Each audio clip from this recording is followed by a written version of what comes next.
Heidi-ho guys, this is Brett, Plastic Models by a Regular Dude. And today, as you can see, I am not using my usual steady camera rig. Reason being is our good buddy Steve Mottram has thrown down the gauntlet and asked that we show our stashes and or our work areas, and that's what I'm going to do. So, you know, if it's not real steady, then, you know, sorry, I just had a cup of coffee and, you know, I'm just not as smooth and non-shaky as I used to be. So I'm just going to give you a quick rundown on my my work area, and then I'll show you my stash. So let's take a look. All right. Okay, so here is my work area. This desk, and I actually did a video of this desk a long time ago when I first started my channel, but it's changed quite a bit. So if you've seen it already, stick around. There's more new and exciting features of my new desk than compared to the old one. But anyway, I've got some kits on top, completed kits. Maybe someday I'll talk in detail about them. Then I've got my actual tool area here. I've got my tape in the back, masking tape. Then this cool tool holder, I bought two of them, stacked them. That way I could, you know, stand my paintbrushes and everything else. They were like $8 or $9 a piece. Really cool though. But sanding sticks. This is my decal water bowl. Use that one just for decals. Brushes, white glue, weathering brushes. These little brushes here are just like super cheap, but I cut them off a little bit, and I use these for either mixing paints or cleaning out the color cup in my airbrush. Let's see, toothbrush here, that's for cleaning stuff, and I can use it for slinging mud. You know, caliper, I use that for measuring wheels when I'm making masks, tweezers, tools, just, you know, all my tools and stuff. These two containers here I use for cleaning brushes. This is what I use to, what I call rough clean it, to get most of the paint out, and then I use this to clean it the rest of the way, because, you know, I just use acrylic, so I just use water. Clamps, circle template, this holder, which the clips right now, the gator clips right here holding figures, but my dad got me this years ago, back in the 80s, when I was building models back then. So it's got sentimental value as well as practical value. Then I've got my little shelf here I made for adhesives, super glue. Then these are my little mixing cups for paint. There's more stuff. Most of this stuff back here I don't even use. I use this whenever I'm custom mixing colors. Just empty Vallejo bottles. Then my actual work area, cutting board, all of my primers here, and then right here I like to keep the whatever particular colors I'm using at a given time. These are my flesh tone colors I'm using for my figures that I'm working on here. Current kit I'm working on while I'm waiting for the M group build to start. And as I said, this was a cubicle in the high school where my wife worked. It was a private school, and they had these cubicles, and they were going to chuck some of them, so I got 3 of them, one for me and one each for my boys. And they make a nice little compact closed-in work area. They have keyboard drawers, and I put this like drawer organizer for putting different things, and I've got the tracks right there that are left over. Some extra parts there I need to sort. I usually use it for temporary holding. Then I can put my, like if I'm working on tracks or wheel assemblies or whatever, once I complete them, I put them here to get them off my workspace so I keep it neat. Now this is my reference area here. on whatever I'm actually working on at the time, and then some, you know, scrap paper I use for, you know, when I'm painting and stuff like that. Underneath, I've got this drawer unit here, which this has stuff that I use infrequently. Sprue, or not sprue, but styrene strips and sheets, sponges, stuff for, you know, tow ropes, a few extra parts. I'll be talking about these at a later date. Then I use this here for when I do my wheels. I can put them on these toothpicks or cocktail sticks for our European buddies. And then it just spears into this piece of foam. This here I use for clear coating canopies. I can dip it in future and then set it on those toothpicks to dry with the lid so it dries and doesn't get any dust or anything on it. These are all spare parts. I've got some spare tracks back there for the Panther, the Kaizen tracks, and then these tracks here, it's a full set of tracks for the 1/25th scale Tiger that I built. It's just an extra set. My Badger Patriot airbrush, my Pache VL double action siphon feed that I haven't used in quite a while. It was my first double action though. It's a good brush. It's just I don't like care for the siphon feed too much. And then some just, you know, that radio controlled tank and charger and battery there. My mom bought that for me years ago. And that's my little trash bag. I keep a really small bag, that way I don't get a lot of trash build up. Then I've got my paint rig here. CO2 cylinder, I've talked about that in other videos. These are my airbrush cleaners.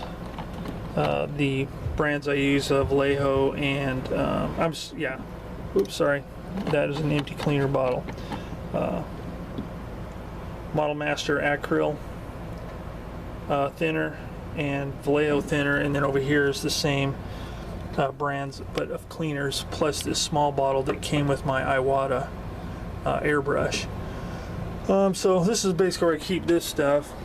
This here I keep, you know, my most recent model I put on this turntable and just kind of store it here.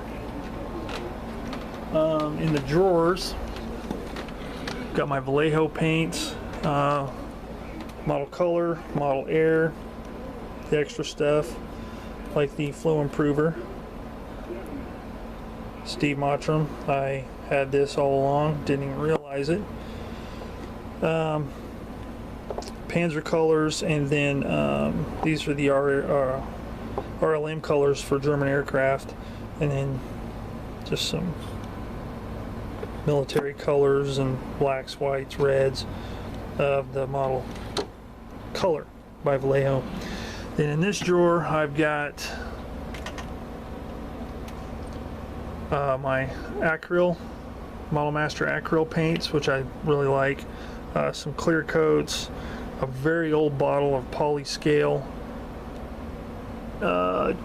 like grimy black, which makes a good color for tires, my decal solutions, more weathering stuff. There's Barrick.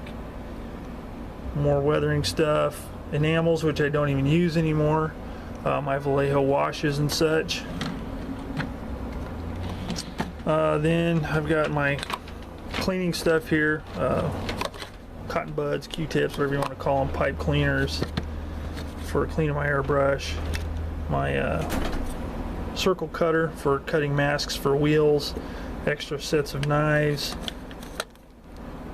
Some awesome dude sent me these, can't wait to try them out. Zimmerit coating applicators, milliput, extra mixing cups. Then in here the box for my Iwata and my single action Pache, which I do like for spraying clears and base coats and primers and stuff. And then down here I've got a few books,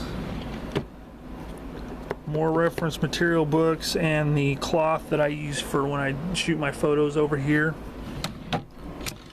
And this is where all my instructions are. I've got some instructions in here from the copyright's 1970, 1973. It's a Stug 4, I believe, by Monogram. I have built that in about 1977. So I've had that for a long, long time. But these are all my old instructions and stuff. And I don't know if you saw it, but this right here, this is a really cool camera mount that you can pretty much put anywhere. It's made by Brown and made in West Germany when that was still a thing. But it's really nice because that way I can use it whenever I want to do an angle shot like this. Some of you guys have seen this angle shot. This is the way I do it, and I can move it anywhere where I can clamp it on the edge of a counter. It's really cool. I really like it, and it was my dad's. He used to be into photography back in the 70s and 80s, and you know, it's just another thing that I have of his. And then lastly, this is the mount that I use here. It's made out of PVC plastic, used for water pipe mostly, at least here in the States. It can also be used for air, but it's mainly known for water pipe irrigation. And it's real easy to work with, very inexpensive. It's 1 inch diameter. And I built this so I can do my overhead shots like I use for quite a few of my videos. So I can look straight down on my work area and talk about, you know, what I'm building or reviewing or whatever. But it's pretty cool. And I made it in such a way that I can adjust it to where my cutting mat is perfectly in frame because it drives me insane when it's crooked. And that's basically it. That is my model work area. So I'm going to clear all this stuff off here, and then I will show you my stash. Okay, so next up we got the big stash going on. The first one I'm going to show here is the one I'm working on right now until the group build starts, the M group build. It's the BF109 G10. I've been working on for over a year, but I have been working on a little bit, and it's upside down because I opened the or I modified the box because, you know, since the in-loading box and I can't stand those, I did this so I can keep the parts inside and get to them easily. So there's that one. The next one is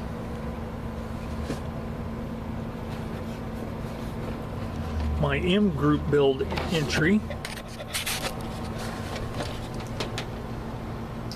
The M4A3 Sherman with T34 Calliope. That's for the group build. That is the newest kit that second newest kit I bought. Originally wanted to build that in a certain configuration, but I found the photo of it online, so I'm going to do it like in the photo. But there's number 2. Then one that I've been waiting for a while. I mean, I've had it for a little while now, but it's the Tamiya M10 tank destroyer. This one, we got a pretty cool plan for this. I won't get into it too much right now. I'll do that on a later video, but that's the next one I got in the stash. Really looking forward to building this, and there's a few different people building this one right now. We're getting ready to, so it should be interesting to see how they turn out and what everybody does with them. And then, last but not least, yes, this is my last stash model. I don't have a big stash. 3 unbuilt, 1 partially built. But this one here, it's a 1950s Revell U.S. Navy hospital ship. And the reason I even have this one is because the hull is, I can't remember what the numerical designation is for it, but it's a certain hull that was also used for Army transports in World War II. One of them being the Marine Raven, which is the ship that brought my grandfather back from Europe at the end of his service in World War II. So nobody makes a kit of that transport, so I got this because the main superstructure deck and hull, you know, the hull is the same hull, the decks. The superstructure here is going to have to be scratch built, so it's going to be quite an endeavor. And I've had this kit the longest out of quite a few of the kits that I've built. I've had this one for quite a while. I'm working a little bit, and I'll eventually get cracking on this one to start the scratch building, because I've actually got plans that I downloaded from online that show the overhead view and side views in like a planned drawing type thing, so I can replicate the Marine Raven, build that in tribute to the chaps that came over with my grandfather from Europe after World War II was done. So anyway, that's it. That's my three models in this big stash, not counting the one that I'm working on. So those go in the bottom of my cabinet here. I didn't show you that earlier because that would have given away how much I have for a stash, because I can fit my whole stash on these two shelves on my refrigerator stand. It's actually a TV stand that my pop built back in the day, so serves as my printer, stash, refrigerator stand. So anyway, that is that.